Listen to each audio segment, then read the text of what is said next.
Happy Monday, folks. Welcome back to the Commander Hoops channel. I'm here with Gary Smith, Del Boy, and the return of Mick.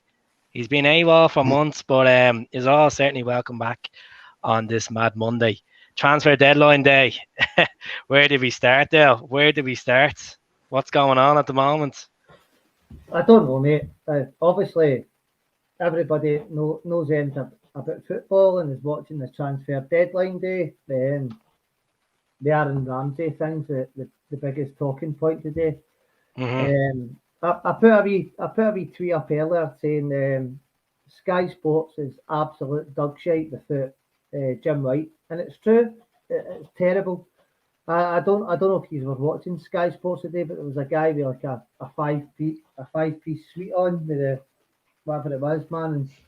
And as much as Jim White's been a guy that Celtic fans don't like over the year, Sky Sports News deadline day without Jim White with the yellow tie on is dog shite. I don't care what anybody says. I've missed Mr. White today, so.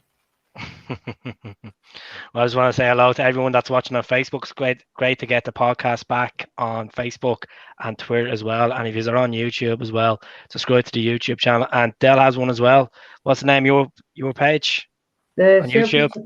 Celtic Supporters Podcast on YouTube. Celtic Podcast 67 on Twitter, and just Del Boy O'Reilly on Facebook. Again, mate, thanks very much for the invite. It's much appreciated, and it's just good that the podcast come together. That's it. Like, you look at Gary there in the corner. Gary, you done one last night with a Rangers fan on your podcast. Bit strange, but it was good vibes from both sides. Aye, it's listen, it's all about banter, isn't it? And I didn't mind if we got a bit of abuse. The only problem was, it was a bit difficult to get Rangers fans to come on and comment because it's a Celtic page and things like that. But at the end of the day, the boy took it well. It's one of my mates anyway, so he took it well and we had a bit of a laugh for it. So no, it was good. It was good numbers, and that. Aye, I'm the same, guys. I've been speaking to PG and Dak as well. So I'm going to get the boys on the coming weeks as well. So I'm really. Aye, they're good boys to get on, and that. Aye, mate, cracking guys, really good guys, man. Good stuff. Right, everybody wants Jota signed before midnight on a permanent. Michael, is it going to happen, or is it just to wait to see the end of the season and see what's going to happen then? It's one of those, isn't it? It's like it's hardly going to be Paddy Roberts part 2. Like, heart's broken at the end of the season. Like, all the signs are there that he wants to be here. Like, when he signed, he said he was really happy here. He's settling in. Then you see the reaction from the last minute goal on Saturday. He's jumping into the crowd. He's loving it, getting us all going. Even when he's taking corners, he's running over the fans, kind of pumping it up and everything as well, which is what you love to see. Like, so, but again, it's one of these things until we see that name and that dotted paper. The ball's in his court. Obviously, the offer's there to buy him at the end of the season, but obviously personal terms have to be agreed. So it is basically down to him being signed now. Benfica could end up giving him a better offer. Another bigger club might give him a better offer. Like, I know John Hartson came out last week and he said, and it was very hard not to disagree with him. They say that Jota is very, very good, maybe too good for this league. And it is very hard to disagree with that. But obviously, we really, really want to get this guy over the line. I can't see it happening tonight. I'm hoping at the end of the season, if we get that Champions League qualification, it might be a bit more of an enticement. So it just adds that little bit more, saying we need to get Champions League football to get these type of guys back to the team. Yeah, what do you think about that, guys? I think I totally agree with Mick there in terms of dangle the carrot. I don't think anything will be done tonight. I was on Go Radio earlier on talking to the boys and they were, when you're never on it. About, I know, regular pundit. No, and I was saying to them that obviously we're talking about Celtic being fairly quiet in the last week or so in the transfer window, and I was like, do you know what? I was like, I'm delighted with the business that we have done so far. I say the only other thing that could really rile the fans up before Wednesday is an announcement with Jota tonight. I says I don't think it will happen. I think it will come at the end of the season. I'm fairly confident that he's going to stay. and obviously it's all going to be dependent on whether we win the league or not. So, you know, we just need to hope that, you know, we're starting to smell blood, win on Wednesday, and don't look back. 100%. What do you think, Dale, with the whole Jota situation? You think it'll be end of the season? Is there a miracle in there? Is there like a 10 to 12 announcement? Everybody goes to Celtic way with bottles of champagne and book fast. It's just a wee bit worrying that Carter-Vickers as well, that obviously we might go on to in a wee bit of the pod, but I just think that if Jota was going to sign, then he would have done it by now. I don't need to be a fucking damp squib. I was at the game on Saturday with the wee man, and I stayed to the death, and the aftermath of the Dundee United game, and the goal was fucking phenomenal. Obviously, seen what happened with Jota and getting out to the fans and stuff. It's 3 minutes past 8, so we've got the new Jim Boy. Aye, mate. I've got. You got a yellow tie there, Dale. Yes, mate, I've got on the telly, mate. I'm just waiting. Hopefully, if I get the Jota deal done, I'll be running about doing handstands, fucking naked on the pod, mate. But I don't know, mate. I don't know what you guys think, but he seems very settled. Obviously, the affiliation he has with the fans seems to be unbelievable. Kind of Kieran Tierney-esque without building him up too much. The fans have took to him so much. At the weekend, it was amazing. The last minute goal. Obviously, everybody's seen what's happening on social media and stuff, but it's 4 hours from the deadline day. Why hasn't he signed already? That's a big worry for me. And obviously going into the last 18 league games of the season, the Scottish Cup, still Raith Rovers at the weekend, possibly getting into a treble. He is relaxed though, isn't he? Like you could see, like he was obviously playing in La Liga last season on loan. Didn't play really well. I think he had 16 games in La Liga for that team, but like he's set to playing 22 games for Celtic. You know, he has the 8 goals in there, the 7 assists. Well, actually 8 assists now because he laid on the other night for Abada. I was going to say GG there for a second, get confused. Folks, there's loads of comments coming through, and I just want to pin this one now. Not trying to sound like a sourpuss here, but it's 8 o'clock. So if the lads are just generally talking and they swear, they don't intentionally mean to swear. It's just a part of that lingo. So if you have young kids there, don't listen. You can always watch back on it. It's going to be in the YouTube channel. It's going to be there. So come back another time. Like, I know you want to be a part of it, but we're not going to like let you restrict ourselves for anyone. That's the whole point of this. It's a bit of banter. Mick, you were at the game on Saturday. You're still recovering. Your first time over in a while, isn't it? Yeah, well, lucky enough to got to go back. Obviously with restrictions and everything, not being able to fly over. It was kind of halting that situation there. But look, it was great to be back. But look, in fairness, it felt like that. It's never been away for that long. So that's the good thing about being back in paradise. You know, you never feel like you missed out. But yeah, no, but it's compared to the last time that it was there. There was just something different in the air. Like there was that that hunger was back, that something that we haven't played for a long time. Like when I was going back there, we were in the midst of 10 in a row quest. Obviously, we know what happened there, but like, it was just kind of like you're expected to win there. Like, you know, like, it's going to be an easy victory back a couple of years ago. There on Saturday, you're just like, you're edge of your seat the whole time. It's just something I haven't witnessed at Celtic Park for a long time. So it was great to be there. Like, and like, you could see something in the team though as well, like non-stop. Big shout out to Joe Hart, I have to say. I think one stage he turned over to the Green Brigade. I think the last 10, 12 minutes, they were getting antsy and they were getting a little bit, starting to boo the team. And Joe Hart went over to him and said, lads, calm it down. It's not done yet. This isn't going to happen just like in a split second. Let us break it down. And I think the Green Brigade responded to it. It's just whatever he's doing with the fans as well, it seems to be working. So it's something I hadn't seen before. And that man would have been freezing as well. Like you would have seen it. He played the whole game at halfway line. No, that's not a word of a lie. You wouldn't see it in the camera. Every time he was at the halfway line and didn't get touched the ball once. Like, was he there? Was he at the halfway line that we didn't see on the telly? Say that again, mate. Was he at the halfway line? Because I was obviously watching the telly. Gaz, were you watching the telly as well?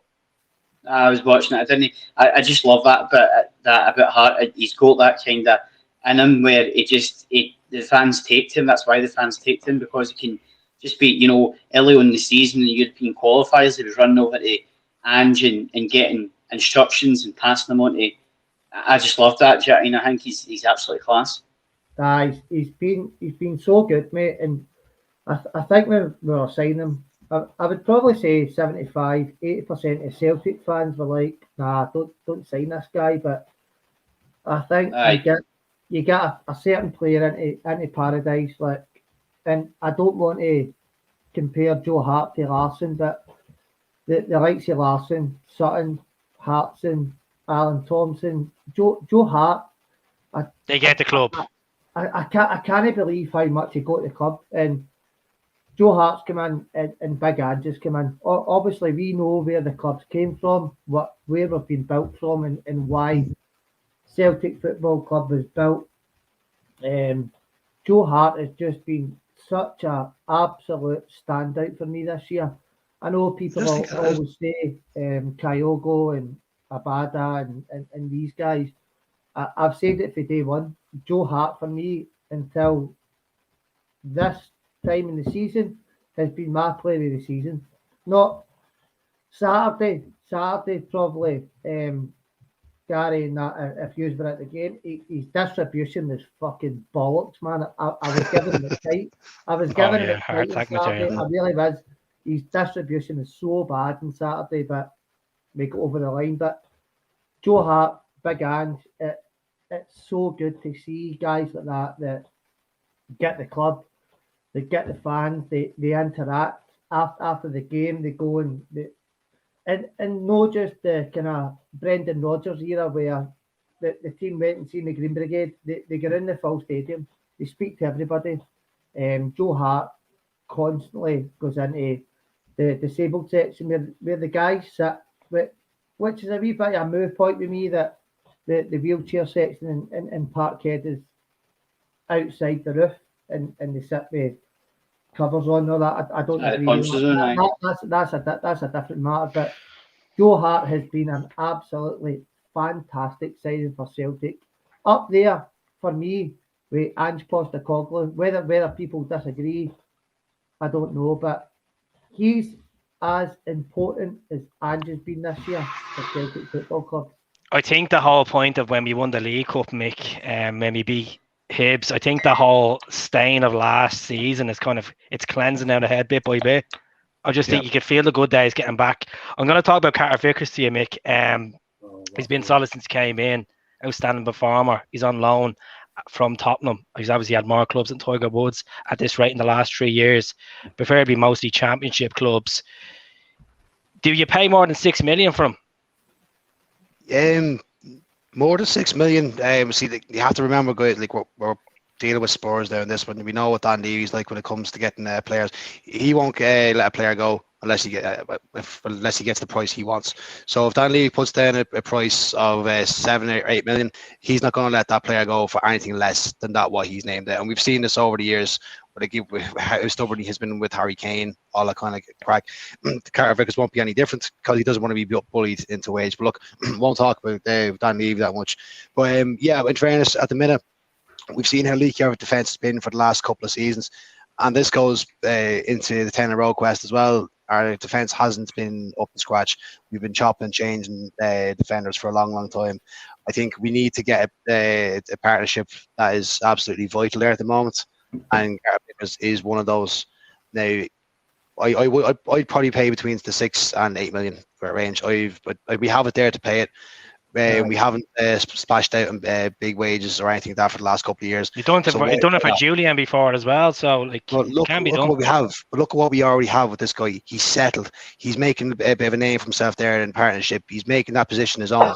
What's the point of going looking for someone starting all over again when we could end up having 3 or 4 more defenders coming in with the exact same price tag with 3 or 4 other players? Signing Carter-Vickers. He knows what he's doing there. He knows what the club's about, and he wants to be there by the looks of it as well. So yeah, pay between 6 and 8 million. I have no problem paying that. He seems to be making a better player at Starfelt as well. I kind of noticed that in the last couple of games. He's been absolutely brilliant in the last couple of games. And he needs that confidence beside him as well to know that if he makes a little bit of mistake, he's got that bit of cover there, and it seems to be there in Vickers.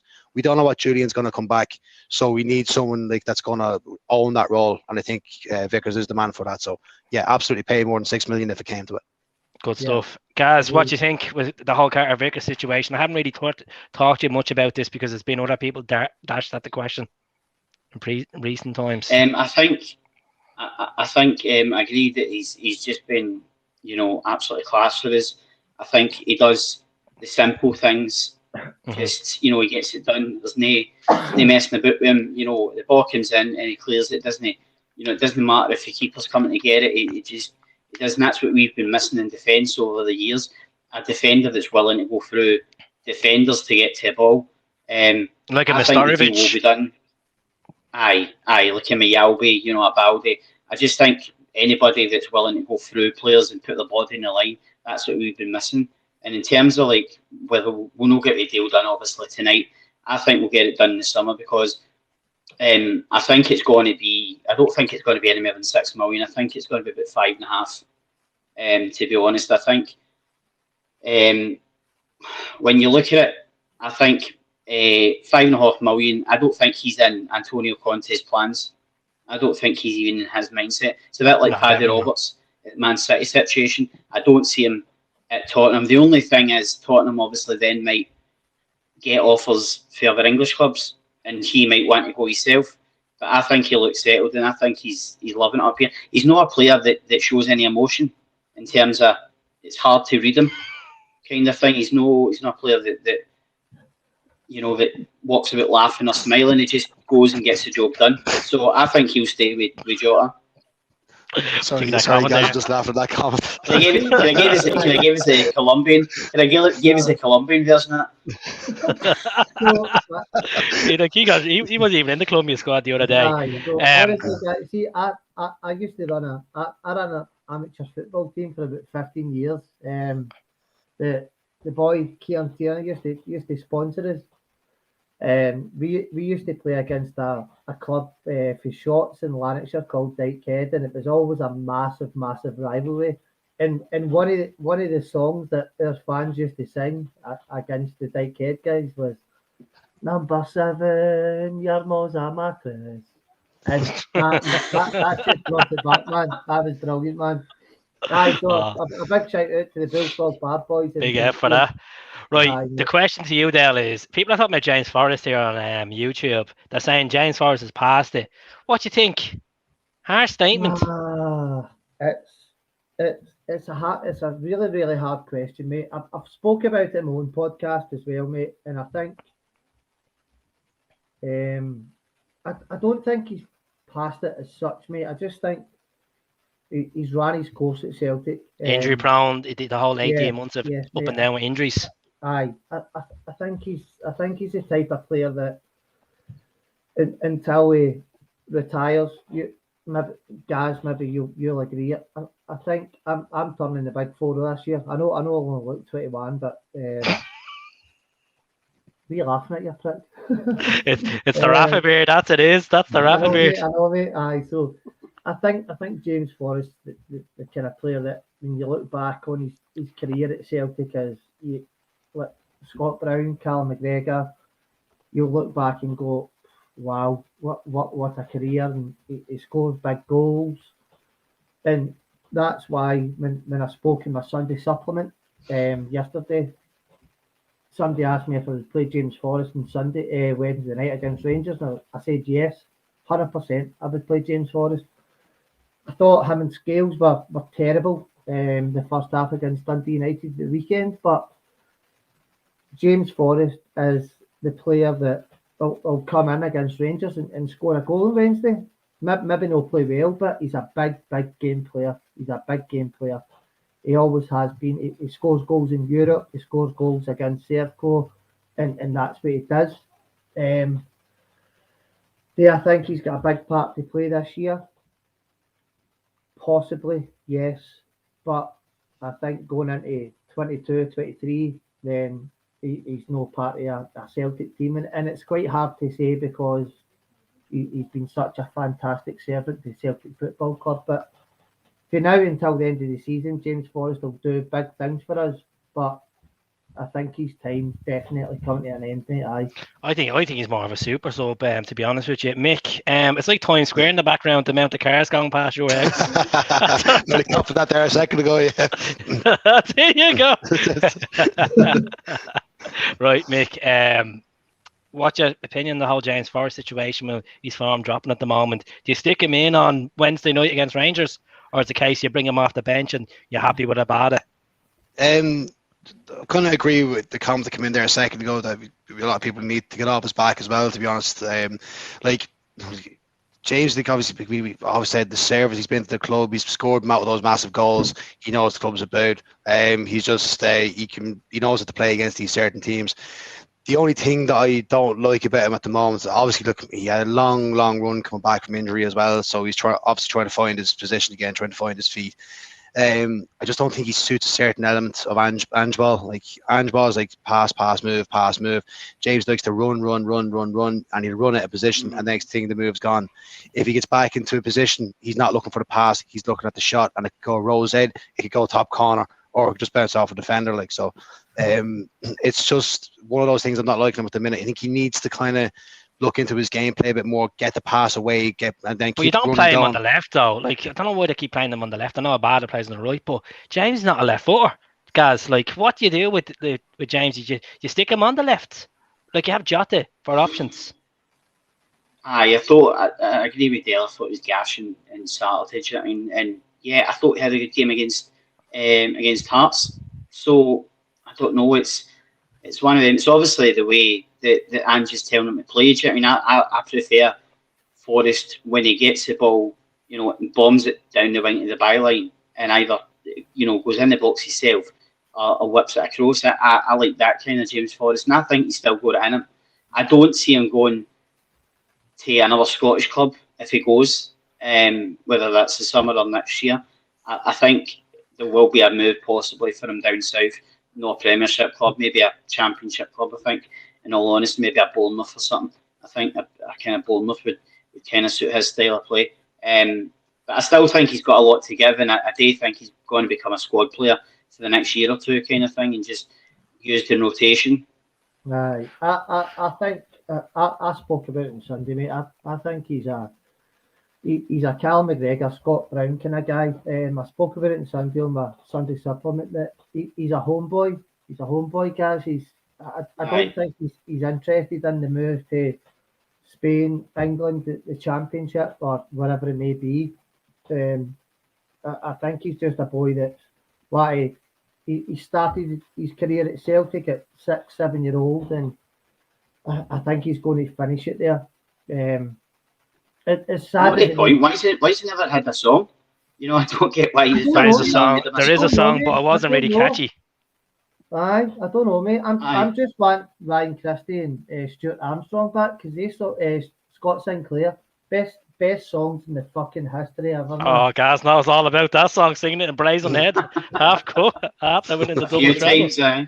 A few times. No, but I mean, I seen a clip the day. It was one of the supporters' buses, I think, after the game during the week. It was a Fireball, the song Fireball, and it's Josip Juranovic. That's the chant his name, and you're like, imagine he scores on Wednesday and 60,000 belt that out. Oh my days! And you're thinking he's just in the door and he's got a song. Guys, what's the song, mate? Give us a couple of lyrics, mate. Guy's got talent. It's literally his name they're chanting. It's how that song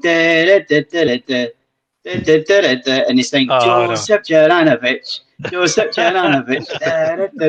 You can imagine 60,000 belting out on Wednesday if he scores.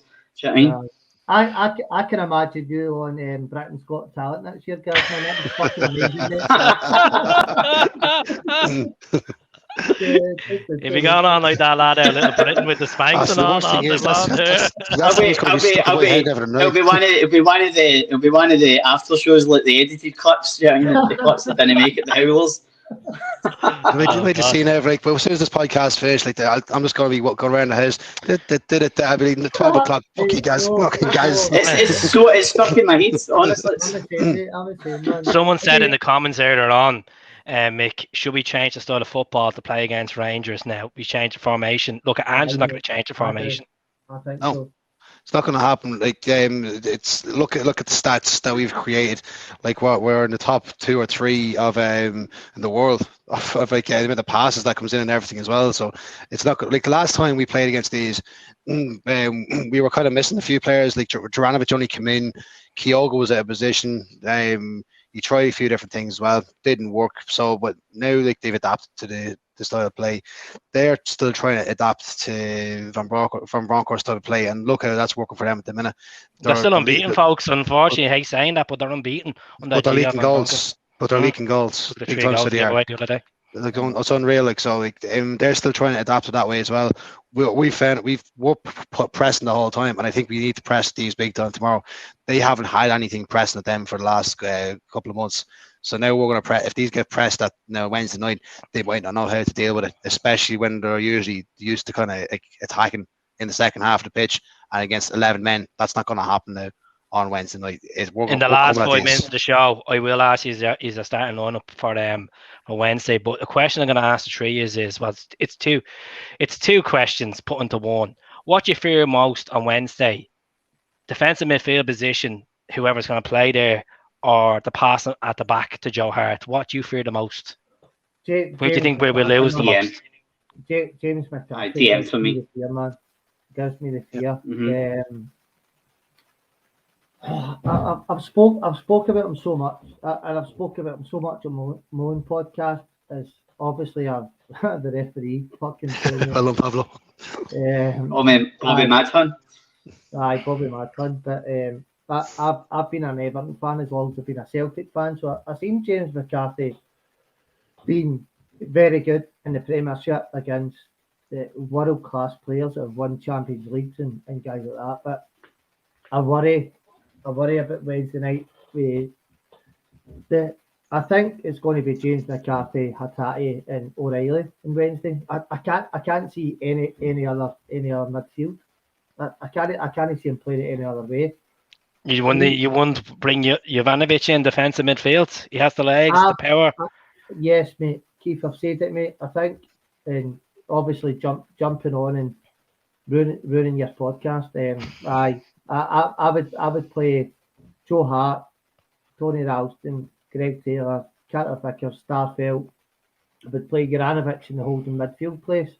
I would play Hatate, O'Reilly, Jota, James Forrest, as much as I'm not a fan, and Abada through the middle. And I know that, and people disagree with the Giamacca's playing through the middle, but after the Dundee United game of the weekend and the tactics that we've all seen through the season, no matter what team they play, and just kind of kept to the same style of football. I don't see us getting any joy through crosses at Wednesday night. I don't see it. The weekend was so bad. It was so bad, man. How are you feeling about Wednesday night? Are you nervous? Are you how are you actually? I'm very nervous. Just say if we drop points the weekend, how would you be feeling going into this game? Nervous wreck? Would you still have that extra level now? I said today, if we lose on Wednesday, it's 5 points. I don't think it's a disaster. Definitely. Because we've got Turnbull, McGregor, Rogic, Maeda, Kyogo, and all these guys to come back. If we lose on Wednesday, it's something I don't want to consider, but I don't think it's the end of the world. I think we win on Wednesday. I think we win 2-1, but I don't know what guys think. I just think we're very, very short on Wednesday. McCarthy gives me the fucking absolute fear. I'd rather McCarthy than Sorrow. What do you think, Mick? I don't think there's going to be any question that McCarthy's going to start in that position. Now, obviously, we're still waiting to see what happens with Rogic and Maeda, if they're going to be flown back. Obviously, depending whether they play or not. I still think it's a bit of a silly thing to do, though, if we fly them guys 100%. Back, to throw them straight into the mix, because look, obviously we've seen it happen before, like the classic Ambrose case, come back from the African Cup squad, and he was thrown straight into the mix then to play a game. But I can't see Maeda or Rogic making that squad. I'd be very surprised if it happens, but I just say if they're not there, I can't see anyone else but McCarthy starting that role. And I can't What do you think of disagree that with comment there, Mick? Speaking of, I'm glad it's reliability last Wednesday against Hearts and right. I disagree with that completely. That he's been a liability disagree. because Beaton has been an absolute brilliant player for us the last while. He took one for the team on a Saturday get with the yellow card for starters because they were going to start a massive attack and we were outnumbered. And we could see that from where I was sitting that he took the yellow card. The red card decision, Taylor's fault, no doubt in my mind. Taylor was the one that caused that, and Beaton was trying to track back and he got on the way. Got under his feet. So I think Taylor was the one that Beaton was covering for there. But saying that he's a liability, I completely disagree with that. That guy has been absolutely phenomenal for us the last couple of months. He's been good, mate. I just think, no, Derek, that fucking sounds like my mum there. No, Derek. Aye, shut up, no. Anyway, I think the Beaton first yellow card at the weekend was a yellow card. It was a good yellow card. The second yellow card was obviously the Greg Taylor. It should have been a foul for Celtic. Again, they get shafted. But Beaton lifts his hands. He lifts his hands. He lets the referee make a decision.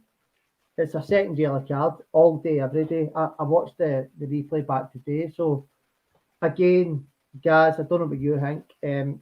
Beaton, again, what Keith said, he's been very, very good this year.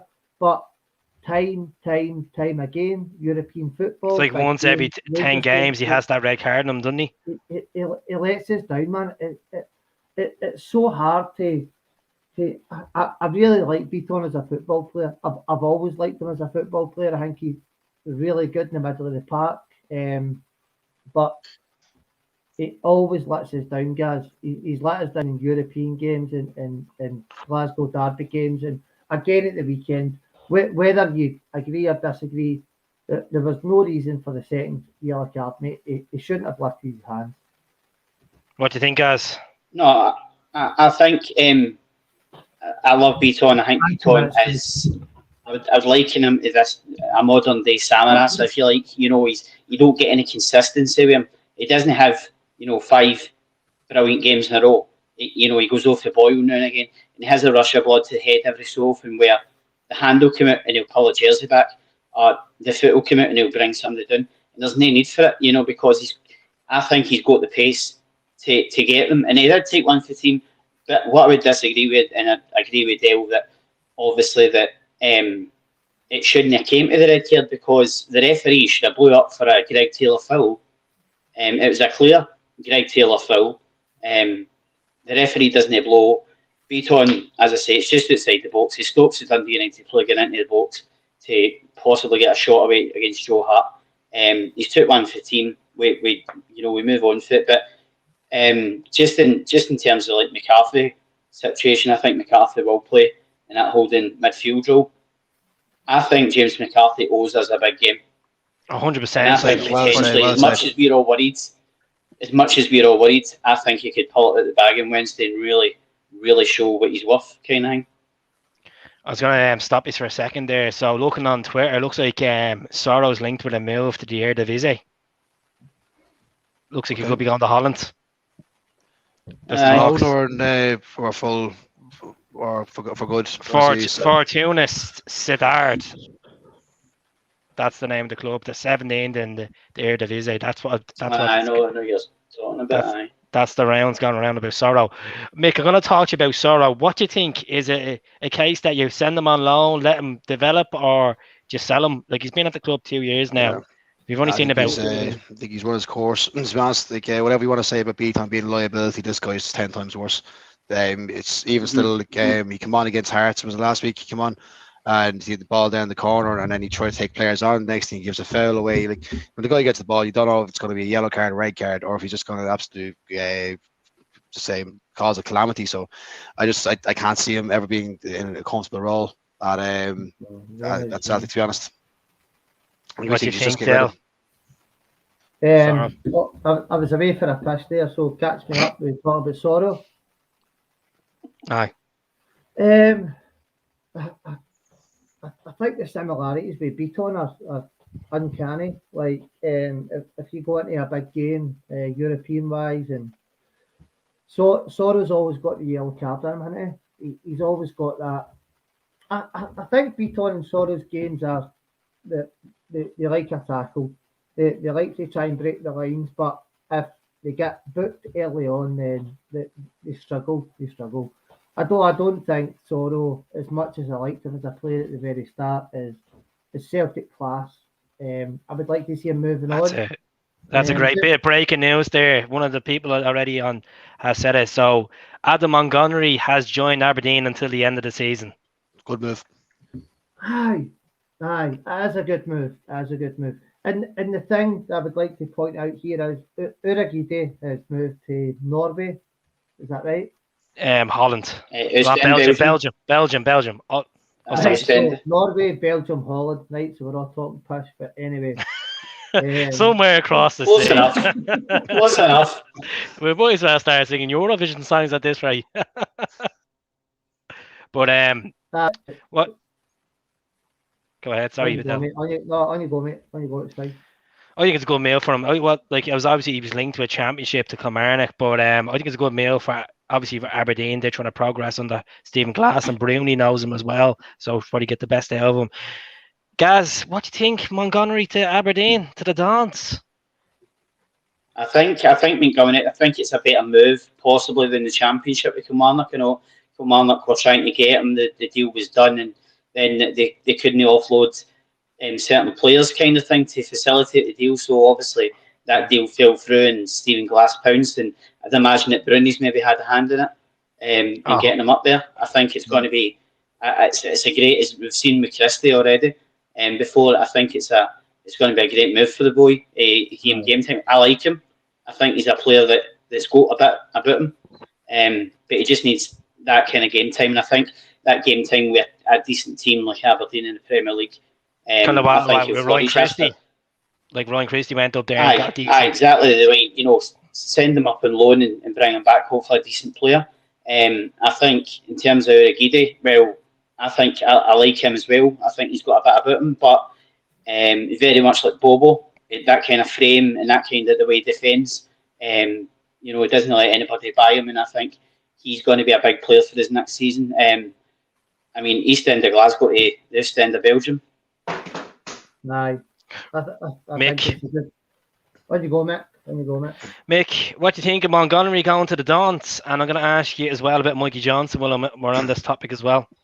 Yeah, no, I think Montgomery. I think in the long run, I think he is going to be a big player for Celtic.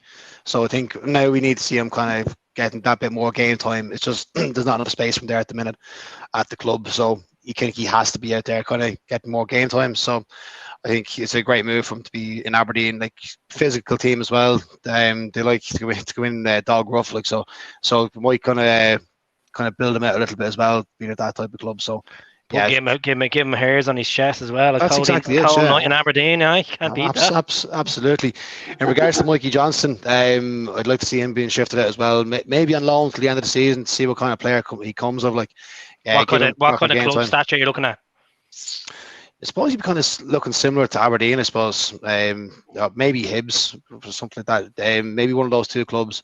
Motherwell might not be a bad one for him either as well. Like so, especially with Tony Watts after leaving them, so there might be a bit of a gap there for him to go in and slot in. So,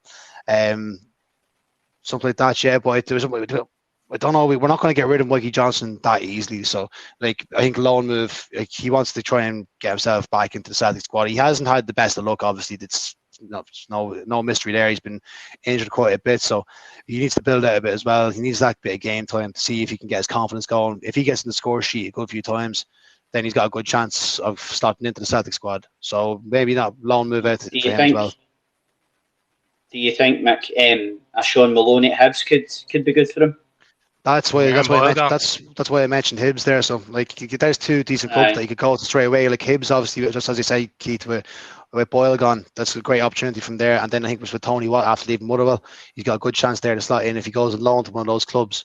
Like whether he goes on loan, obviously before the end of the night, different story. But if I'm correct in saying the loan moves can go on a little bit longer in the transfer window, I think.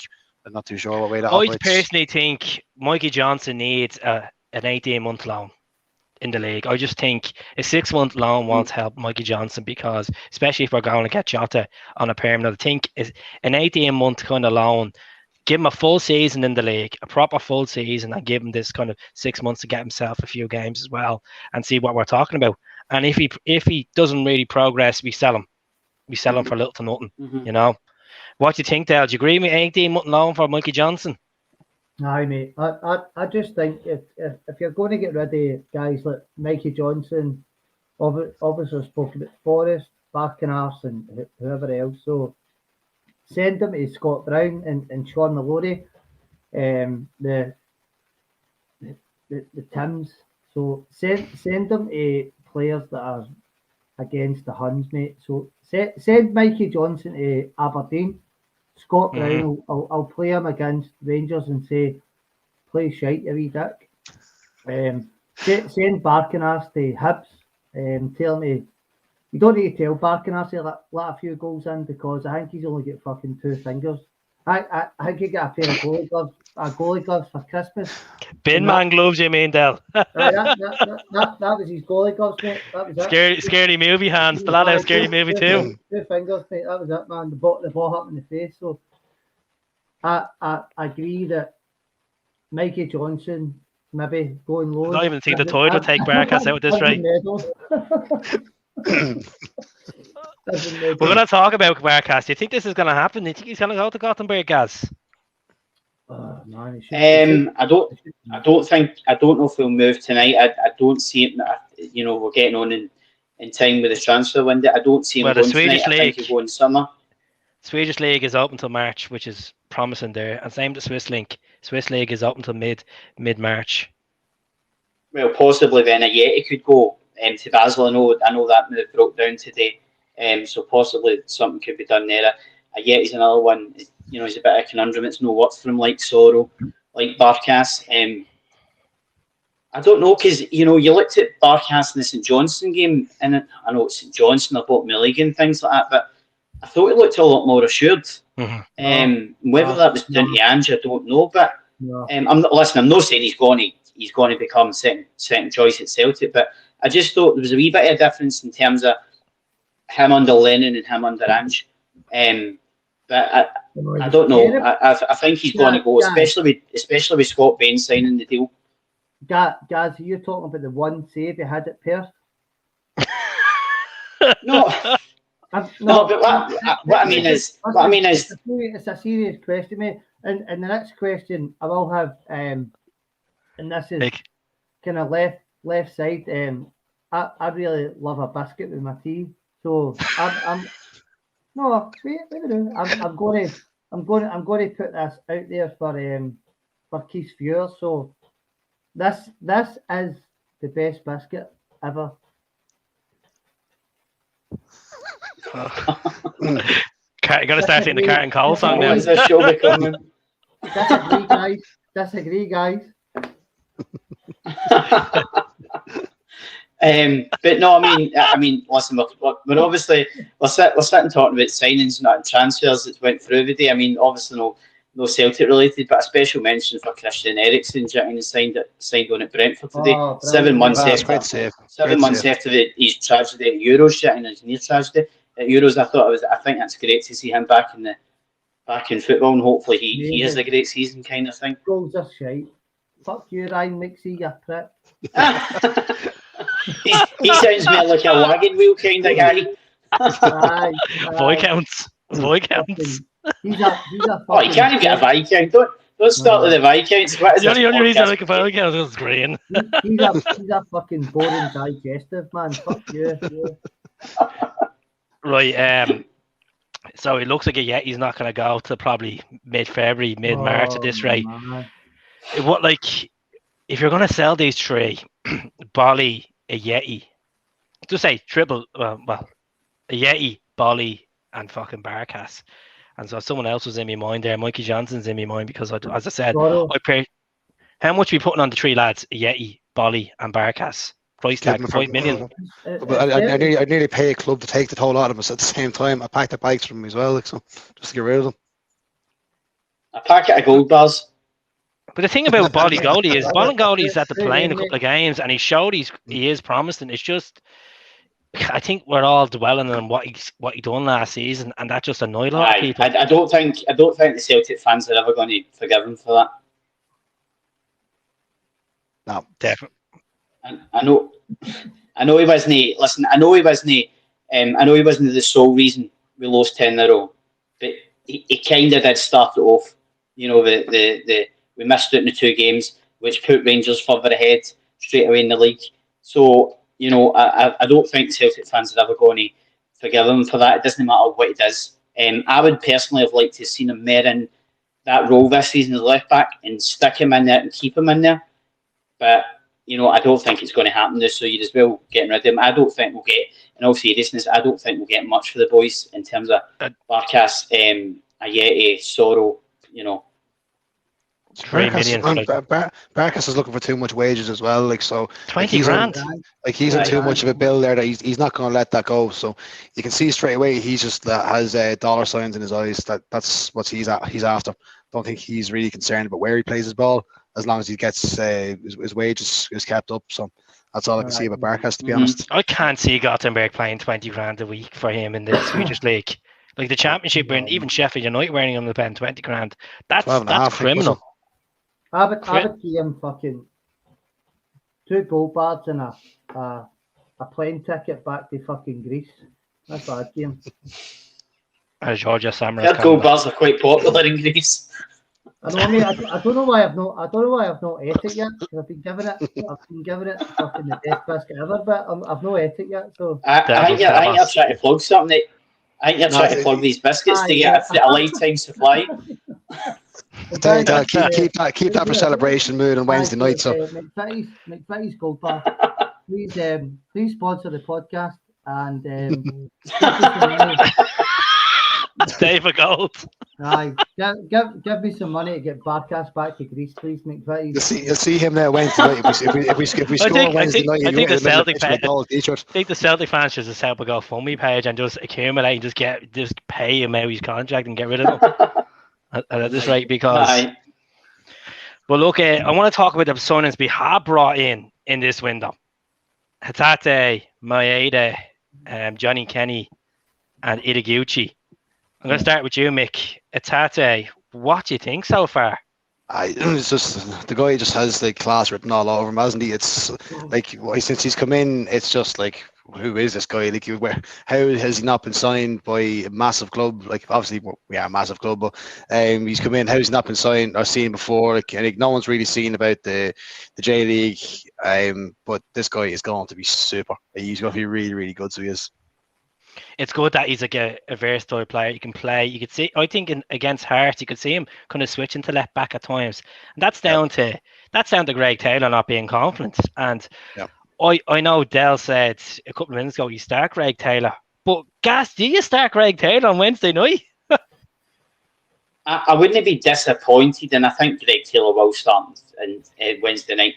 I wouldn't be disappointed to see Greg Taylor start, but I would rather see Scales for his. And I know he didn't have a great game on Saturday, but I think he's got a lot more in him going forward than Greg Taylor. I think he's got a better delivery than Greg Taylor. I just think he's a better all round left back than Greg Taylor, to be honest. And I would rather see Scales start, but as I say, I wouldn't be disappointed if Taylor does start, kind of thing. I forgot about Matt O'Reilly as well, folks. Jesus Christ, I he's probably outstanding. I apologise for turning the podcast into a fucking tea biscuit advert, but it's been so funny. I've just been watching the comments on the right hand side, man. It's been fucking amazing, man. I keep thinking his Lee Griffiths in the tea cake now. Oh, it's been amazing, man. Do you know what? I can just imagine somebody tuning in 5 minutes ago and we're all talking about favourite biscuits. I know, mate. I know. I'm disappointed that no one's mentioned the old custard cream yet, so that's the one I'm worried about. There'll be genuine ice cream now. Don't worry, next month. But like, how do you like Mick? Do you have the answer to Taylor? Like, do you really believe that he could do a shift? Look, see, I kind of, I'm always 50-50 on Taylor. Like, he could go 3 or 4 games being absolutely outstanding, and then all of a sudden, his fitness seems to have diminished all of a sudden. So, look, you have to keep in mind as well, like, if we're going to talk about fitness, these guys were on a 10-game schedule within 33 days. So we have to kind of take that into a factor as well, that they're not all going to be able to run for 90 minutes for the next month. For the next international break is probably the best way of describing that. So, in regards to Tuesday or Wednesday night, sorry, I just don't Tuesday now must be the pre-drinks, is it? The tea cake. I'm going up the shop now after this podcast to look for gold bars because I have them in my head now. So, but I was saying Wednesday night, I don't want to see him start. I have a back 4 in mind. I'll probably get crucified for saying 1 or 2 of them, but I'll wait till the end of the show to say me starting lineup. But I kind of agree with Gaz there. I think he will probably start Wednesday night. But if it was up to me, I wouldn't start him. I just don't think he was good enough for the last 2 games, as you just said there yourself, Keith. Where Rio was in to kind of cover him because he just seems to lack that confidence. And come Wednesday night, we need every player with full belief in himself, no matter who it is. And I just have that feeling about Taylor there at the moment. We don't need players; we need soldiers out there. That's going to win on that trench. Exactly. Del, I'm going to ask you. Said at the start of the show, Taylor. Why are you going, Taylor? I'm not a big fan of Taylor. I've spoke about him on my podcast and a lot of occasions, but I just think going into a Glasgow derby in Wednesday night, get into the line then that you need guys that have been there and done it. That's why I would start Ralston. My starting 11 in Wednesday night very kind of left field and people disagree with me, but I don't know. I just think with Joe Aribo coming back and the boy Diallo being signed for Man United, even though they drew at Ross County at the weekend and they look kind of weak at the back, that I don't know. Greg Taylor's a guy that's just I've never been a big fan. As much as I thought Scales and Forrest were very, very, very poor at the weekend. I'll jump in, Keith, and just give you my starting 11 if you want. Go on ahead, yeah. Go ahead. So I spoke about it on Sunday. The Celtic Supporters Podcast on YouTube. On you go. Here we go. That's mine. So it's as I say, it's a wee bit left field, but Joe Hart. Barkas and goal. Goal bar on the right. Go on. So I'm going to say Joe Hart, Tony Ralston, Greg Taylor, Carter-Vickers, Starfelt, as much as it fucking hurts me to say it, Juranovic sitting in the midfield, Hatate, O'Reilly, Jota, James Forrest out wide, and Abada through the middle. And that the only reason I'm saying that team is because obviously pace. That's pace right there. I'm looking at. It is, mate. It is. And experience as well. Now that gets the whole derby. Aye. And I think obviously if you were at the Dundee United game at the weekend, the crosses, the way we played football just never worked. The centre half of Dundee United was a fucking field day. Obviously, at the end up, Abada scored the goal, but I just think that if we go into this game and Wednesday night and we play with pace, and somebody said, why would you play 3 wingers up front? Why would you know? I just don't see Giamakis getting any change out. Golston and whoever else it may be, it plays at the back with Rangers. The big rapist of the beast, McGregor. Maybe he'll drop another ball. I know he's dropped a lot of balls in people's places, and let's not get into that too much. But So that's a team I would go with. Keith. Why not go with 3 wingers? Up front? Couple of goal bars in the back pockets as well. Yes, mate, and Barkas biscuits. possibility. Aye. So that's the team I would go with, mate.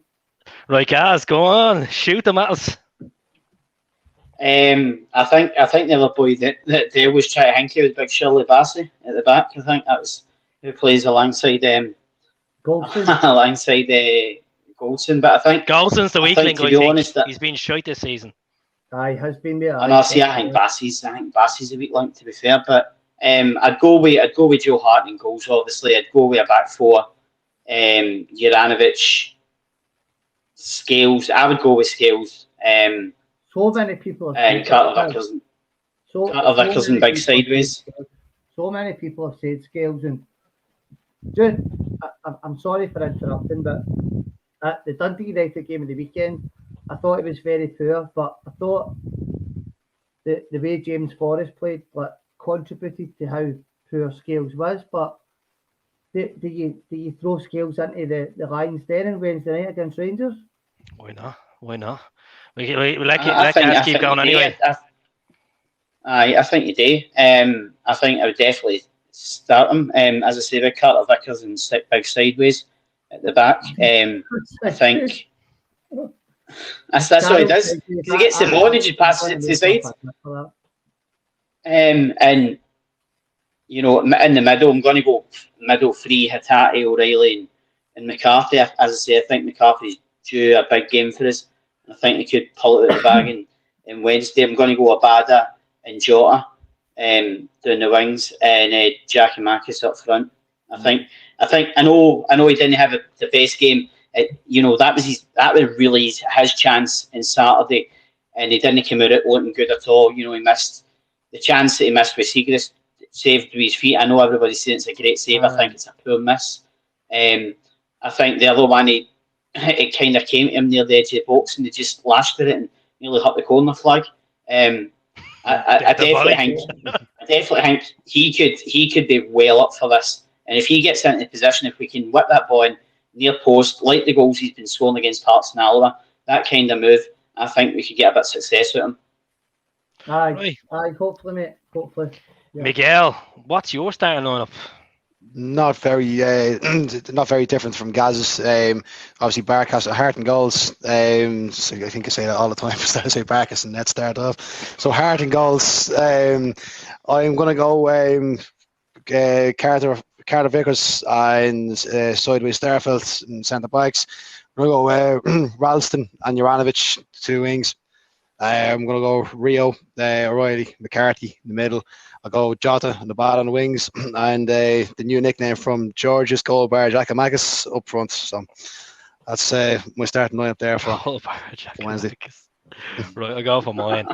I'll be doing another video on this focus short video. Hart, Ralston knows the derby inside. He had a good game, even at Roybrox. Yeah. Left. Fucking passion Saturday, but mate, it was so bad.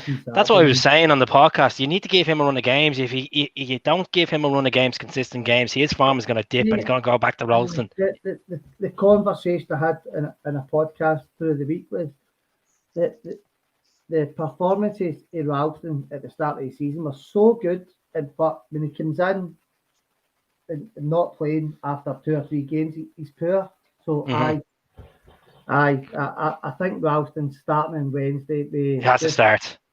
And I think he'd be a threat to score a goal against him as well. I know that sounds mad, but I think he's a good shout for a goal against them. People probably 30-1 or something. Left back, Andrew's probably going to go with Taylor, but I'm gonna say Scales. I think Scales, as you're going back to the conversation where James and him didn't really click, because James, he tried to cut in centre and then he wasn't really getting feeding the ball off on the flank. So I'm going to go with Scales there on the left back. I don't think Taylor is up for it. I just think Taylor is a liability, and I think giving him when he got that new contract was an absolute disaster. It's the worst decision that Ange has done regards to players so far. Not on the pitch, regards to his actual core players. Centre back has to be obviously Starfelt and Vickers. They have to play. I think Starfelt, people need to lay off him. I know he still has a mistake in him, but he's been solid the last 3 games. And you have to look at that. Like, even when I went to see him against Ferencváros, he was just he was an absolute outstanding at the back. But defensive mid, Jovanovic has to play there. I don't trust James McCarthy. Yes, mate. I just don't think he's a 90-minute man. Man, he's not a 90-minute man. You could start him for 60 minutes or start him for the half. But the thing about James McCarthy is he just doesn't have the legs to track back after like the likes of a Rebo and Kent and stuff like that. That's where I find James McCarthy doesn't suit that role. O'Reilly has to play. He's been outstanding. 2 good games. Hatate, I'm worried about Hatate. I'm actually quite concerned. I think he's going to get, there's something in there, I feel that he's going to get a bad tackle off them. Keith, tell me who's not going to get a bad tackle off one of them on Wednesday. No, I think they're going to target Hatate mostly because they know that he's not that physical in a Scottish game aspect, but he has the pace. But right wing would have to be Abada. Left wing would have to be Jota, and then up front with Giakoumakis. I'd love to see Jamesy play, but Jamesy, his form is dipped, and I think a super sub performance from Jamesy would be better. He's always good to bring off the bench. Do not play McGregor. I'm glad the trees have said it. Don't play McGregor. I think any Celtic fan that wants him back after concussion is mad in the head. I think he was have a concussion, to be honest. Don't take a chance. Do you think if Rogic and Maeda don't play, obviously in this second game, and we manage to get them back in time, I know they're not going to play the full game, but do you think possibly Rogic is a good option to bring off the bench with half an hour to go, 100%, depending on how the game's going? 100%. Look, it's as far as I know, what is it, like a 14-hour flight from Australia? I don't know where actually Australia are playing in their qualifiers. I know Japan are home to Saudi Arabia, and you're looking at a 10-hour flight. And I just think it's looking desperate from Celtic trying to fly these boys back. I know they have potential, but we should have I think there's more kind of like mind games there. So I think we know for a fact they're not going to play, but I think there's mind games in there trying to get these guys back in, to be honest. Yeah, I think Ange is going to use the Kyogo card. I really believe we're going to see Kyogo in this game. That's bad. Thank you, so mate. Possibly. One of the boys I speak to on the socials, I was laughing when he said it. It was after the Allo game. He says I can't. Imagine the scenes when Hatate goes when Maeda goes to Japan for his international games and tells the boys he's came straight for Alba. Try to tell the Japanese boys we're fucking we won't see Iraguchi. You won't see Iraguchi. Red Scotland, man. Red Scotland's always on for a good part, man. Yeah, he's a good man. He is. He's always on. He's always on Celtic state of mind as well. But Matt O'Reilly, I just have a feeling about this lad. I just think he's going to run amok against these, Mick. You want to see he's still trying to find his feet there, like on Saturday, but you just see the way he played. It's just he got so much belief being there. Like he was just up for everything. So he is, and even when you saw him celebrating with Abada after he scored the goal, he was nearly in the crowd as well. And you can believe the way he spoke last week that he got the taster for being an away game. And then he got this on a Saturday. Like some people have said, this has probably been the best atmosphere at Parkhead for probably for a big old firm game or something like that. That's how loud it was when that goal went in, and he felt that as well. Like you can even see him, his face. He was like, "What the hell is going on here?" Like so, and it was great for the other new lads like Hatate seeing that as well. Like if Gucci was on the bench, maybe something like that, he would have seen that as well. So there's big things like that there. Like just for that alone, you know. Well, what I like about Hatate. Go ahead, guys. Yeah. I loved the fact that just to touch on the O'Reilly thing, especially after the Hearts game, I thought it was excellent. Again, he was really unlucky. Probably should have stuck that first chance away. I think he just went wide of the post. Really unlucky with his header. But I thought the game against Hearts, I thought he really hit the ground running, controlled the game very much like Tom Rogic, that kind of player. And to be honest, I think I just loved his post-match interview because I thought it was a surprise in his face in terms of he didn't expect the Scottish game to be so fast, and B, the atmosphere to be so good. And he's not going to play at a time castle every week, but it's going to be volatile. But at the end of the day, I think it's helped that he's had that game to settle in, and then Dundee United's full house before he has a full house against Rangers. I think that's going to help him bed in for the Rangers game. What do you think, Dale? I'm just apologies for the but obviously guys that watch my podcast. So Keith, well you're on as you're the number one fucking Celtic podcaster in the fucking Ireland. I don't know if he's no Paddy for the Jungle Jim podcast. Guys, you might know him. I've heard them on it, but Nah, he talks about it. So he's made a wee hang out for the start of it. So I'll put it on, right? I hope you can hear it. Yeah, I can see the everything thing there, yeah. Other trophies. Is that the intro, is it? Aye, allegedly, aye. So Paddy done that, and I was like, well done, mate, 'cause I've not got a fucking clue how to. I still struggle for Channel 5, mate, know what I mean? Right, but overall, you happy with the transfer window, folks? Like, let's be honest. Yeah. Like, I think we're pushing our luck with the Jota and Carter-Vickers this window. Look, we're getting five players in this window. Aye, I'm happy, mate. I'm happy. I think that going forward, if you look at the injuries, you've got Calmac to come back, you've got Rogic to come back, you've got Turnbull to come back, you've got Julian to still feature.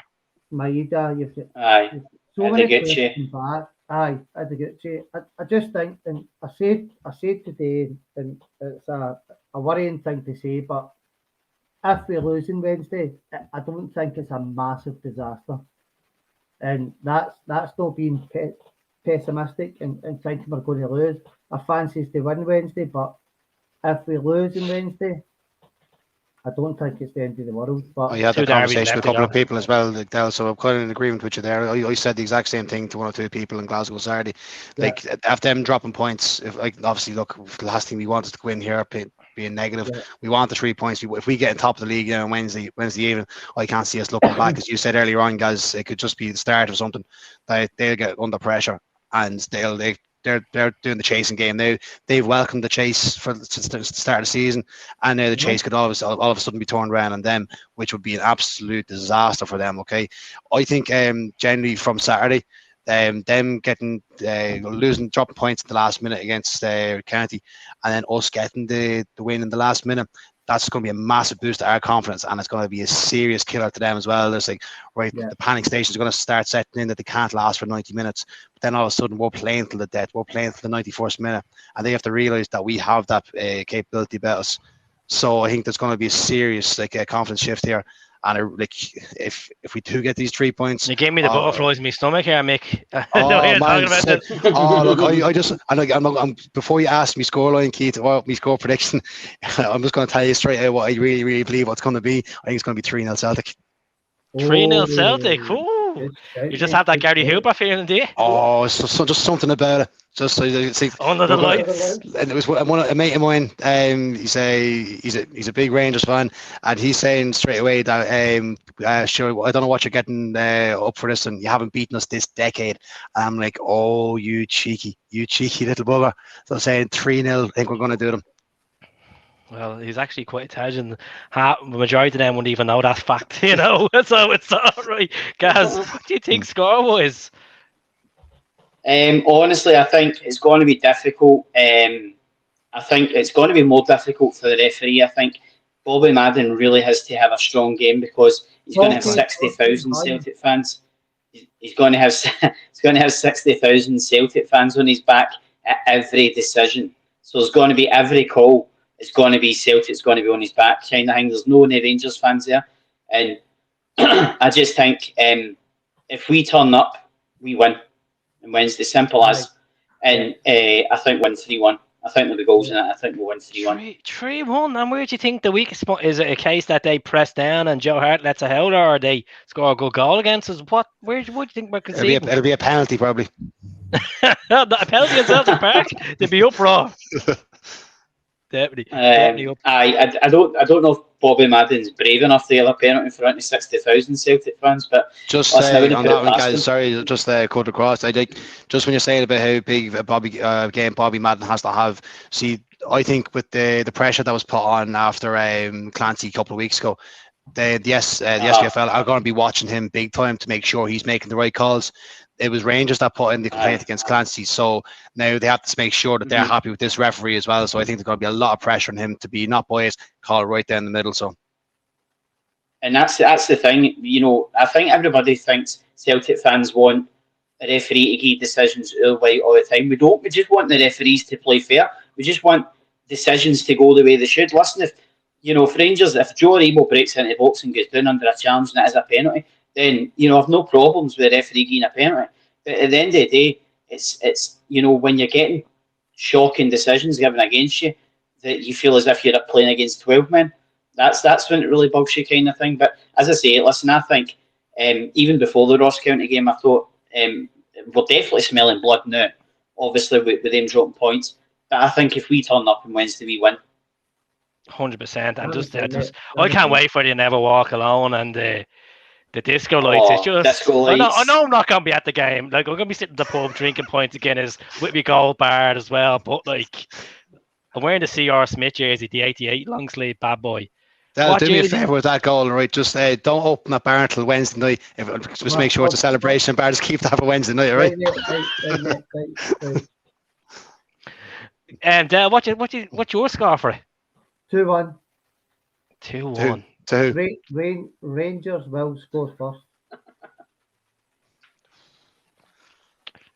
Rangers first. Where do you think the goals are coming from? Celtic? You think Matt O'Reilly's going to get one?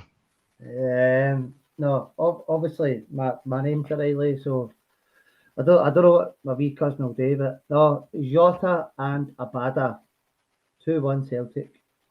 And this is Jota's first game against them as well, so this is the big game for him. Obviously, he came in a few days, a day after the derby.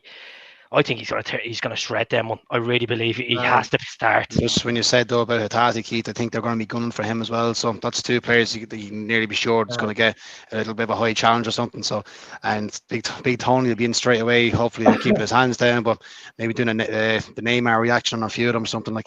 Well, Beaton's suspended, so we don't have to worry about Beaton. I think in terms of the I think what we need to do in the first 10-15 minutes is obviously get our feet in the ball, keep possession, and just start having a shot at goal. Start testing McGregor and seeing how he is, because obviously he's not going to have a worse game than he had at the weekend. But start firing balls in him, and I think get in his face. I think you get like Jota and Hatati and things like that. I think if you get them in Alan McGregor's face, he loses the plot. And you start niggling him. I've just seen Aaron Ramsey just walking in the door at Ibrox on Sky Sports. I hope he had PPE on, did he? Jelly hips, huh? that deal looks like it's done. That's a strange one. I still can't quite get all of that. Oh, the HMRC will be back on to them next week for trying to find out where to get the money to BG's pay all that the way. one, so. There's Boydie on the panel now. He'll be buzzing. Yeah. Do you think he'll come in against us on Wednesday night if he signs? I don't think he's fit enough. I don't think he's not played since October supposedly, so I don't think he's going to be fit enough. They might throw him in, but I think they've got a decent enough midfield to deal with him for Wednesday. No. What do you think, Dale? Man, I don't know. Right, so I was going to say, I think this transfer window has been probably one of the best in the last 10 years. As I said, Iraguchi came in, Hatate, O'Reilly, Maeda as well, and Johnny Kenny, and I think Johnny Kenny be more of a bring him on the last few minutes. I'd like to see Ben Doak come off the bench if it's possible. That guy looks sharp. That guy looks like a speedster. Very good. He's sturdy, and he's sturdy as in. If you're looking towards obviously the Champions League this year, £40 million, £30 million, whatever it is they're throwing about, that Rangers are signing a guy for Man United on loan. They're signing Aaron Ramsey on loan because they can't fucking afford them. We've signed Kyogo, signed him. Maeda signed him. Carter-Vickers and Jota, guys like that, aren't over the line as yet, but you can see Big Ange building a team. So if we win the league this year and we get the £40 million fucking £40 million Champions League pot that everybody's talking about,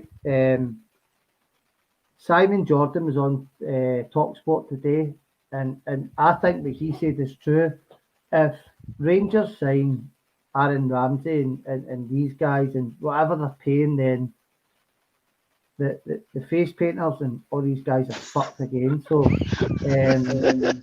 and honest to God, man, and I really do like a laugh and talk about the Huns, but decimating themselves. But where the fuck are Rangers getting the money to pay even a very, very small fraction, guys, of Aaron Ramsey's wages? £300,000 a week. 400,000. It's 400,000. Where are they 400, getting anything, guys? Please, that they could have renovated Ibrox for that is- money. It's ridiculous, and I've been scratching my head all day, honestly, Dale. And to be honest, from what I've heard, they're not actually paying his wages directly. Obviously, what they're doing is that they've given Juventus £2.5 million up front for now at the end of the season, which will obviously pay a fraction of his wages. I think it's working out at 50 grand a week, which is ridiculous money for a player in Scotland. Aye, so what they've done is they've supposedly paid Juventus £2.5 million to get him on loan until the end of the season, which obviously helps pay a part of his wages. And then they've got an option to buy for £5.5 million at the end of the season. Now, obviously, God forbid that they win the league, but obviously they'll be looking at dangling that carrot in front of Aaron Ramsey. Now, at 31, especially with the injuries he's had, I would rather have players like Abada and Jota and Kyogo rather than a 31-year-old. That, listen, Aaron Ramsey, I think, is a great player. Yeah, but he's started to shout this season. I think possibly his best days are behind him. Yes. I think he was signed in for like 400 grand a week, and he hasn't even performed. Like, and as a few of the guys saying, he's very, very injury prone. His hips are they're like so delicate. He goes in for a challenge with Carter-Vickers or something, and he's done. Aye, big Shakira, big JCB. Aye, big JCB's going to go through him, man. You'd love to see that if he got done the other night and say he's got a hip injury, and the guy in Celtic Park puts on Hips Don't Lie with Shakira just when he's on the ground holding himself. That's it. Jota doesn't need shin pads. Shin pads from Wednesday, just a few gold bars in the shin pads. But I think what we need today is obviously the likes that Kent down the wing, Aribo, and even you look at Diallo if he plays. I think Diallo will start, and But what we need today is just keep giving him a wee nudge off the park. No, just leave something on him every now and again, just to make sure that he's not going to try his tricks against us and all the rest of it, and his wee flicks and all the rest of it. I seen he put up a highlight reel, his performance against Ross County. I'm like, very good. But it's as I say, I think he is a talented boy.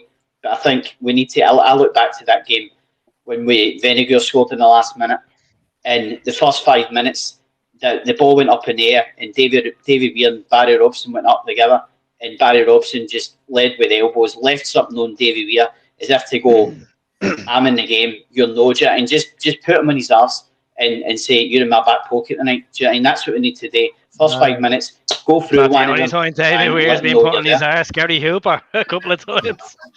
Just when you're saying there as well, like I just see kind of a message coming in there from Lanky. He's saying about it's kind of like the Joey Barton all that hype all over again, like so, and like it kind of takes you back to some of the players coming from the Premiership.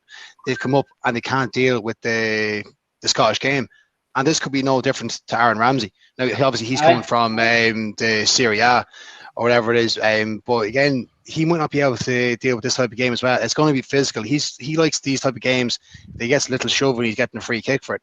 He's not going to be able to adapt that very quickly as well either. So I think he could be a bit of a flop as well for him. Look, it's easy for me to say that there now at the minute. Obviously, if it was for signing for us, I'd probably be saying something different. But I just think there's a lot of hype about this, and I think Lanky hit in the head saying it's very like Joey Barton when he signed for him, and that was going to be ripping the Scottish League apart. I can't see that happening from Ramsey, to be honest. I hope I'm right, big time hope I'm right, but I can't see it happening. Right, we're gonna finish up now in 2 minutes, but I will be back tomorrow night, folks, to do a podcast. I'll try to get a few other different names on, but I do give a massive thanks out to Dale and to Mick and to Gaz. Gaz is Celtic Appreciation page on Facebook. Dale is the Celtic Supporters Podcast. Is that correct? YouTube, mate, yes. That's it. And Mick is just Mick riding solo. That's it. Living the dream, up the drugs, up the Didier Drugbus. I'm Mick, part of the Commander Hoop Celtic page. Like, so I'm a cousin. What jersey are we going for Wednesday night? I'm like a woman here trying to pick out what jersey. Smith. I've just got to go to the game. Yeah, Smith. I'm trying to find one that fits me after COVID, to be honest.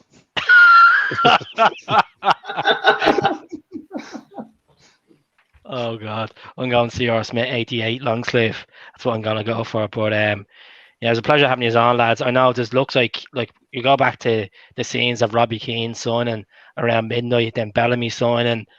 You know, there's been Marvin Compere signing in January. You know, Stuart Armstrong, Paddy Roberts. I think we done the business early, and it was the right decision that Ange got these Japanese boys in early, and Johnny Kenny, and the business with Matt O'Reilly's been fantastic. But are we being too spoiled, demanding Jota to be signed in this window? And Vickers, is a case that we're asking too much from the board? No, I think it's just. I think, to be honest, I think we're just worried in case it goes tits up at the end of the season. I think we just want it done and dusted, and then let's get on with it. But no, I'm confident that the two of them will sign. I think it's because we've spent so much money in the January window. I don't think we're going to spend another 10, 12 in this window. The three reasons why I think they'll sign, because obviously we spent what we could in this window. I mean, in summer, these two players will sign. If we get the Champions League qualification, even if we finish second place, we have a playoff round for Champions League football. So Champions League football will keep them at the club, and we'll keep them at the club because of the style of football. And the most important thing is the fans, the engagement they have with the fans. Yeah. So that's the three reasons I think. If they go back to the Tottenham and Benfica, they're not going to get the same love. No. And you know that. What do you think, Dale? I think so as well, mate. Jota goes back to Benfica. What's going to happen back there, man? If he goes to, he's not going to sign with Chelsea, a Spurs, a Man U, a big side. And obviously, you have seen the reaction in Saturday, the Dundee United game. So, I don't know, man. It's so disappointing that he's no signed. It's so disappointing he's no signed. Why do you think that after the goals, the reaction for the fans, that he's not put pen to paper? Why do you think he's not done it? Also with Carter-Vickers as well. Personal terms, in my opinion, just wait till the end of the season. Probably to wait to see what opportunities they have. I don't think they're going to stick around if there's no immediate opportunities. If they're going to try and get back into their home clubs or whatever it is, which hopefully doesn't happen. But I just think they want to weigh up their options before they commit to something long term. I think we Carter-Vickers and Jota especially, that it's sad to say, mate, that obviously Celtic are, for me, one of the biggest clubs in the world. I don't give a fuck what anybody says. Liverpool, Man U. He loves this quote. He said this the last time he was on the podcast. And I went on a big fucking massive rant with you, Keith. But if Celtic offer you a contract that's 25, 30 grand a week, do you sign it, Mick, or do you go to fucking Burnley and take 40 grand a week? And Depends what type of person you are. Like we've seen that happen before. Well, Like, Riley McRae. like we've seen, this goes back far back to 2003, and like God rest him, Liam Miller. We've seen him going for the big money when he went to Man United that time. We've seen it happen with Fraser Forrest. Like, he looked like he loved the club. He looked like he's loved the fans, and now he's back there at Southampton. Now it's worked out from Southampton. He's playing. He started against Man City there last week, so it might be working out for him. But we think we tried it with Hooper as well. We tried to keep him in, but he wanted to go as well. We see it with Paddy Roberts, didn't want to sign that line. Yeah. It is money talks. Okay, don't think about it for a second, right? It's one thing showing your love for a club that you're going to play for, okay, but at the same time, if someone comes in with a serious amount of money and you're playing in a nicer surroundings, the whole lot, then they're going to want us to go to those places. Like Jota, he wants to go to a nice warm place. Vickers, he probably wants to go back down to probably wants to go back to the States at some stage, no doubt. But that's the way you have to look at it. So, like, until there's actually proper opportunities there for these players, they won't sign. Yeah, look at the only thing I don't like about this Pepsi Max is the colours. Look at you can't beat the Pepsi Maxi Rodriguez stuff. You know, it can't beat it. But you're right, Mick. Like, I think if they're not Celtic fans, which only some players get Celtic, and you're talking about the likes of Jota, Kyogo.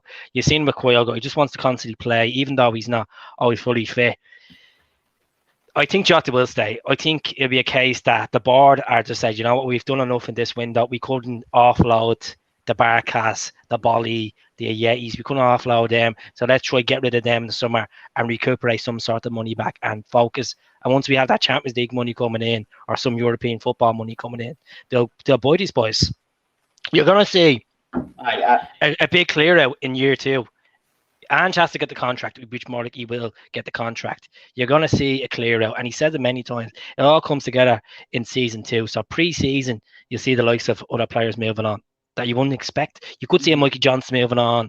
You know, obviously Lee's going to be moving on. But we're in for big changes. And it's a good vibe. Celtic fans are not in civil war anymore. And thank God. Thank God.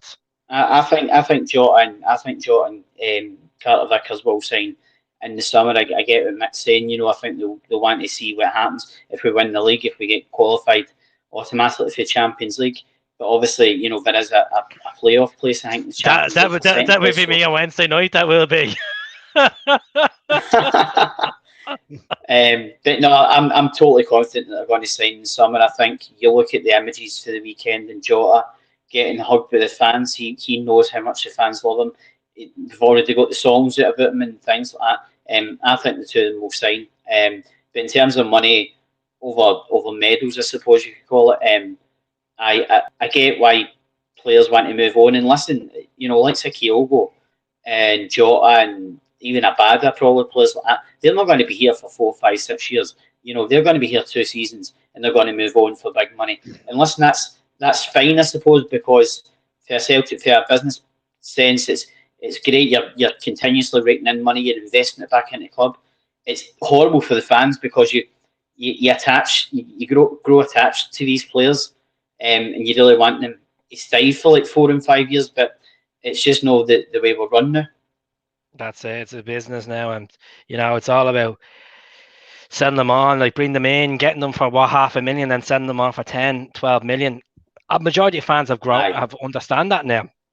And we always said this on the podcast. You couldn't understand that when the likes of when Wanyama left and a Ki-Sung Young left and a Hooper left. We couldn't get our heads around it. But it's what Celtic is realistic to get feeder club to the English Premier League. Unfortunately, we are a bigger club than majority of the English clubs. You know, we have the stature, we have the stadium. We sell out. You go to the likes of Burnley, you won't even get a half a turf more. You know, Celtic Park on a windy night. You look at the weather the other day, and full house. Like the best comparison to base how the Celtic fans go to a game. Fair Barkas Tuesday, 3:00 kickoff. Like, I was there. Full stadium. You know what I mean? Like, so you don't see that very, very quickly. So you don't. Like, you were telling me another club in England that you'd see that. Like, absolutely no chance. And people traveling over like from Ireland, whatever, like they up from England, anywhere in the world to go to that game. 3:00 Tuesday afternoon, and it absolutely blistering wind and rain that day as well, I believe. Yeah, it's unbelievable. Some games were called off the weekend as well. Let me see. A lot of the Highland games and things like that. That's it. Like I to be honest with you, I can't see Sorrow going. It would have been too late. Barkas is looking to go on loan to IFK and Gothenburg. Doesn't look like it's going to happen tonight. Swedish transfer market is open to them till March 31st, but that's kind of 2 months left of the season. Is that point to send them then? No, so they play a summer league, don't they? Yeah, that's it. I'm at to ban them already on StreamYard. So look, I'm going to leave it there. Massive thanks to Del Boy O'Reilly. Massive thanks to Gaz, and massive thanks to Mick as well. Folks, if the people are on Facebook and Twitter, go on to Come On The Hoops on YouTube and subscribe. I am literally 900 away from 10,000, and it'd be the big thing. And please like Gaz's page as well. Gaz does regular podcasts as well. So get on that. He's good, you know. We've talked about it. So if you're only joining in, go back over the podcast, the top of the podcast. We're talking about the starting lineup. But my predictions for Wednesday night, I'm going 2-1. Going 2-1. Going 2-1 with Gaz. I know Mick is going 3-1, and you're 3-0, Mick. 3-0, I'm going, yep. I'm 3-1. You're Mick's 3-0. Definitely. We'll see what happens. At the end of the day, forget about Aaron Ramsey. Let them put that panic button. At the end of the day, they're at the splashing out on one player on loan more than we have splashed out in the whole of this window. Fact. Fact. Yep. So, and that's the accumulation of their wages as well. Look at what 3.5 million it cost us for the three Japanese boys. Total fees. That says everything. And to get a player of O'Reilly's stature, I think he's going to be a fantastic player for us. To get him for $1.5 million was a tremendous buy. You know, I don't know how the head of recruitment is at Celtic Park, but deserves a massive pat in the back for the not just for the winter signings. I think more for the summer signings and the impact they've had in the first half of the season. Joe Hart, £1 million. Look at that one alone. That's the standout one for me. Steal of the season. Like the spells, and you're looking at the boys celebrating. You're like, geez, they weren't here last season. You know, it's like you're trying to find out the old disaster clutter, and you can't see much of it. But as I said, no Callum McGregor unless Ant comes out and says tomorrow, yeah, he's good to go. You know, it's going to be a big press conference tomorrow. No, absolutely not. It'll kill him not to be there. You can absolutely see him not being there at all. Like, the closest thing you can see him being on the pitch is doing a Ronaldo on the sideline. That's the closest thing I can see him doing on Wednesday night. But he doesn't even get on the Are we going Joe Hart the captain now? I think so. Yeah, absolutely. No doubt about it in my mind. Aye. He's head and shoulders above everybody else, isn't he? Would you panic if Judy Hen starting after not playing much football? I would, in the sense that he's not played any games in 13 months. I wouldn't be playing him. I think the plan would have been Saturday to have been 2 and 3-0 up and brought him on for 20 minutes, 30 minutes, gave him a run it, and then possibly chucked him in. But no, I think it's definitely going to be Starfield and Carter-Vickers. Definitely, Mick. What do you think before we go? Finish it off. In regards to captaincy, Joe Hart, yeah, definitely. So centre halves, two boys, as guys said there. That's it. We're going to have to test that keeper. I'm going to have take a Hatate goal. You know, under the lights, a nice 30-yard on McGregor. Test him out. That's it. That's it. You know, and as I said, I would not be surprised we see the Kyogo card being pulled. I think it'd be a sub. Yeah. Can you imagine when they announce the lineup? And they announce Kyogo up top, that place is going to erupt. It's going to go mental. Oh, stop! I'm going to get this early enough for it. Hopefully, soon 5 o'clock kicks off. I'm on it. You know, if I could say to the boss that I'm have a doctor's appointment, she doesn't watch the show. I'll go to the doctor. I was supposed to be finished work at 6:30. And I've already gone online there an hour beforehand, and I've already booked off the last hour and a half of work. I appreciate it, and. So an hour and a half content. Enjoy it, folks.